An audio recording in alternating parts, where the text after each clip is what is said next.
महाराष्ट्र विधानसभा चुनाव 2024 में AIM party के नांदेड़ के प्रत्याशी जनाब सैयद मोइन साहब ने कर दिया बड़ा खेला। एआईएम पार्टी के प्रत्याशी जनाब सैयद मोइन साहब ने बड़ा खेला करते हुए यहां के दो निर्दलीय प्रत्याशियों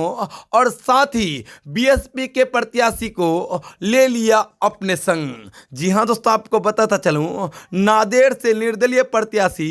अमर चाऊ साहब ने अपने हजारों कार्यकर्ताओं के संग आज एआईएम पार्टी के प्रत्याशी जनाब सैयद मोइन अली साहब को समर्थन कर दिया है। इन्हीं के साथ दोस्तों आपको बताता चलूं, नांदेड़ से ही पूर्व चेयरमैन वो प्रत्याशी जनाब वली पाशा कुरैशी साहब और उनके सहयोगी यूनुस पाशा कादरी साहब, जो कहने की यूनुस अली के नाम से फेमस है और ये भी मौजूदा दौर में चेयरमैन है। और कहने की दोस्तों आपको बताता चलूं, इन लोगों ने एक साथ एआईएम पार्टी के ऑफिस में आकर के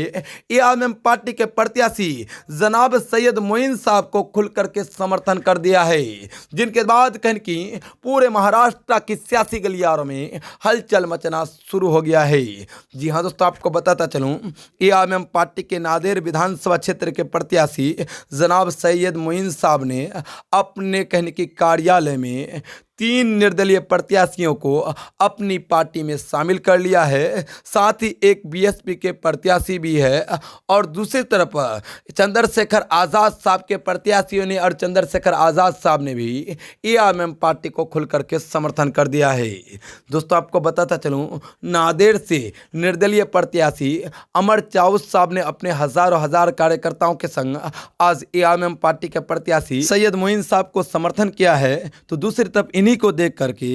एआईएम पार्टी को कहने की खुल करके चेयरमैन व कॉरपोरेटर वली पाशा कुरैशी यूनुस अली साहब ने खुल करके समर्थन किया है। यूनुस अली की बात करें तो वो कहने की पूर्व चेयरमैन प्रत्याशी है और इन्हीं के साथ वली पाशा कुरैशी साहब ने भी एआईएम पार्टी के प्रत्याशी सैयद मोइन साहब को खुल करके समर्थन किया है। दोस्तों आपको बताता चलूँ, कहने की एआईएम पार्टी की रफ्तार को देखकर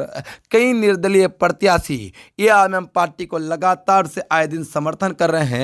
और साथ ही अपने कार्यकर्ताओं को भी एआईएम पार्टी की तरफ लाने की कोशिशें करते हैं, जिससे एआईएम पार्टी को काफ़ी ज़्यादा मजबूती महाराष्ट्र विधानसभा चुनाव 2024 में मिलती हुई नजर आ रही है। दोस्तों आपको बताता चलूँ, असदुद्दीन ओवैसी साहब का कहना है, अगर हमारे 8 से 10 एमएलए जीत जाते हैं तो कहने की औरंगाबाद के मुस्लिम दलित पिछड़ों की आवाज़ बनेगी, उनकी ताकत बनेगी। इसलिए कहने की अपनी ताकत को मजबूत करने के लिए महाराष्ट्र की जनता को इस बार एआईएम पार्टी को सपोर्ट करना चाहिए।